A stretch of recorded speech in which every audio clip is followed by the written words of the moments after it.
이번 달 20일에 바이든 미국 대통령이 한국을 방문하는 동안 미국과 한국 그리고 일본이 주도하는 경제협력체이자 중국을 완전히 고립시킬 최강 동맹기구인 인도태평양 경제 프레임워크 IPEF를 출범할 것이라는 외신 보도가 쏟아져 나오고 있는데요.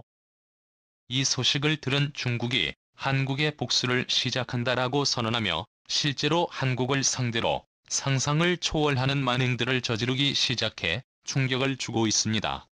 지금부터의 충격적인 내용 최고 수익률 채널에서 전해드리겠습니다.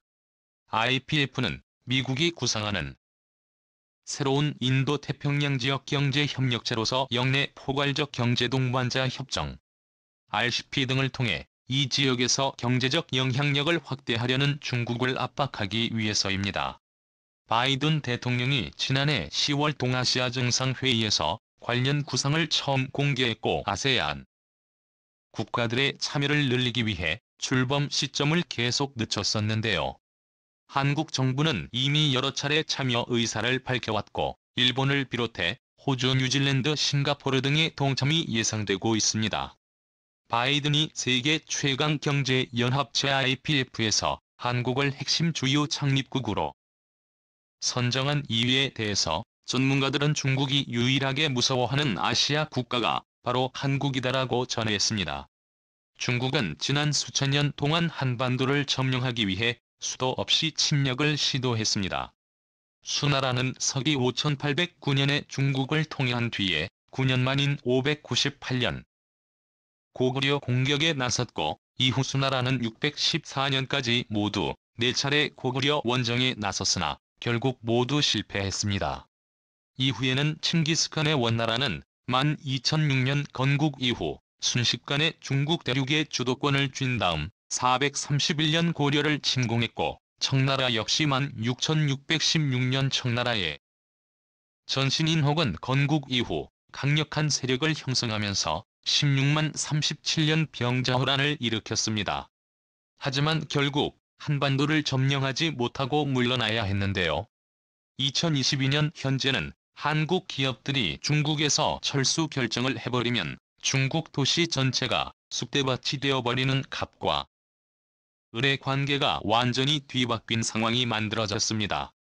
삼성전자가 중국에서 스마트폰 공장 철수 결정을 내리자 중국 광둥 지역 인근 상권이 이에 한순간에 무너졌고 식당, 약국, 슈퍼마켓, 편의점, PC방, 호텔 등이 한순간에 사라져버렸습니다. 스마트폰 공장 철수 이후 삼성 PC 공장도 철수하죠. 중국 수저우시는 갑자기 수천 명에 달하는 실직자가 생겼고 인구만 702만 명에 육박하는 수저우시가 한순간에 쑥대밭이 되며 중국에서 가장 빈곤한 지역 중 한 곳으로 몰락해버렸습니다. 회생 불가능한 수준으로 무너져 내렸는데요. 중국이 더 두려워하는 것은 바로 삼성전자의 반도체 공장과 SK하이닉스의 반도체 공장이 철수한다며 중국의 도시 하나가 날아가는 것이 아니라 중국 전체가 한순간에 쑥대밭이 되어버리기 때문입니다.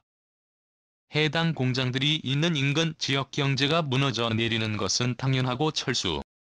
미국과 한국 이외에 중국의 반도체 수출 중단이라는 극단적인 조치라도 취한다면 화웨이, 샤오미, 오포, 비보 등 중국의 모든 IT 기업들은 한순간에 마비가 됩니다. 아무것도 생산할 수 없게 되죠. 이 때문에 미국은 이번에 만들 세계 최강 경제 협력이고 IPEF의 한국을 가장 중요한 파트너 국가로 선정한 것으로 전해졌는데요.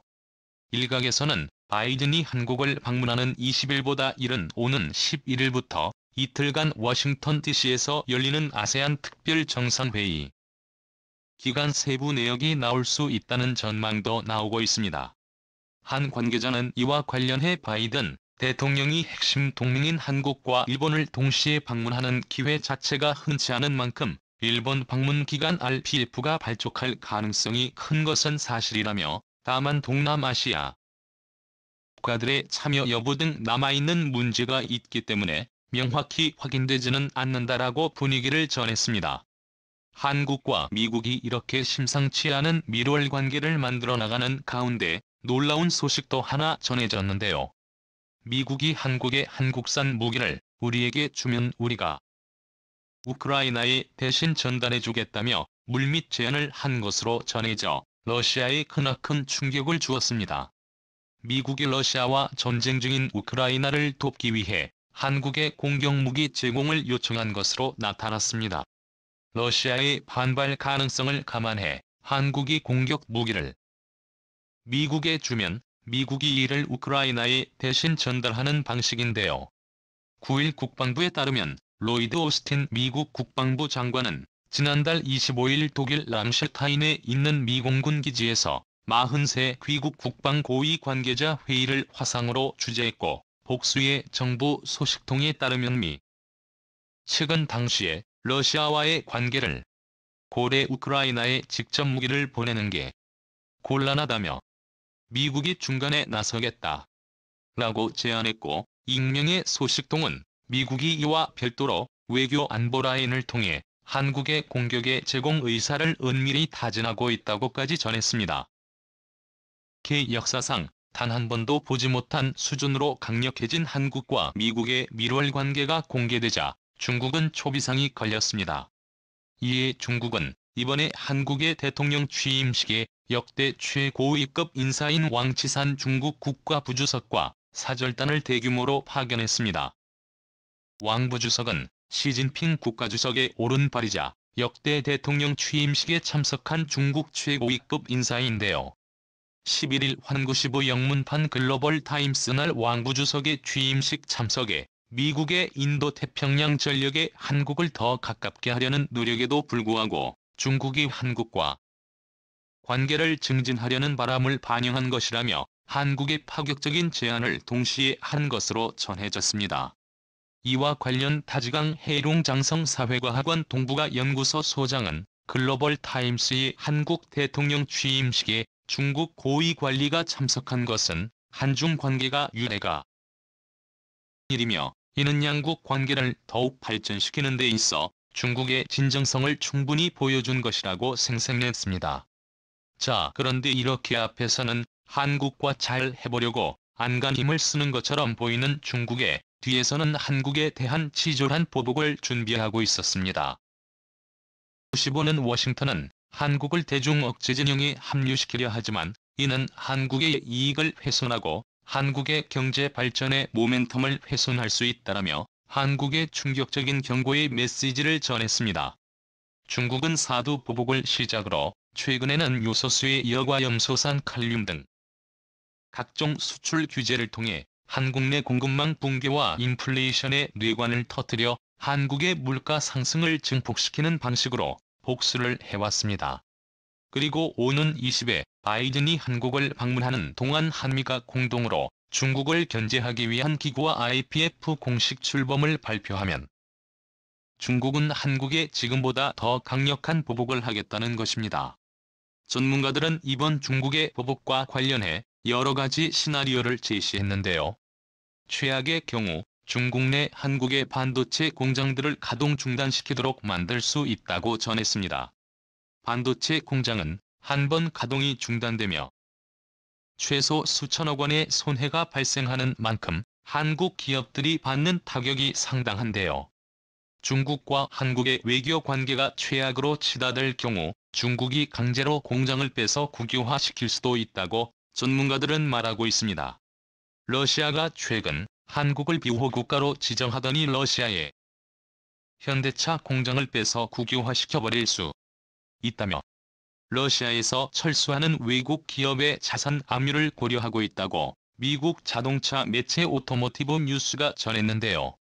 중국도 러시아와 같은 방법을 쓸 가능성이 높아지고 있습니다. 이뿐만이 아닙니다. 중국 테크 조직들을 통해 한국의 대규모 사이버전을 펼치기 시작했다는 충격적인 소식도 전해졌습니다. 중국 해커그룹 탱슨의 그는 트위터를 통해 한국의 보건부와 국방부를 해킹해 데이터를 탈취했다라고 주장했습니다.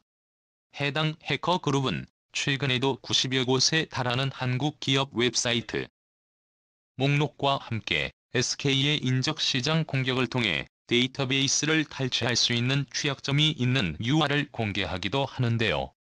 한국을 타깃으로 한 해킹 공격에 적극 나서고 있는 상황입니다.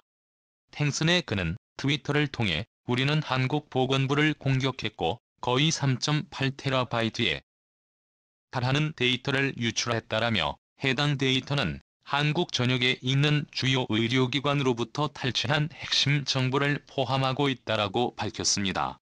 탱슨의 그는 또 한 번 트위터에 글을 올려 한국의 북대서양조약기구 나토 가입은 새로운 전쟁을 촉발할 것이라며 러시아나 우크라이나처럼 우리도 이미 국방부에 대한 기밀 문서를 갖고 있다. 물론 그동안 우리는 한국 국방부의 인트라넷을 자유롭게 돌아다녔다고 말할 수 있다라고 덧붙였습니다.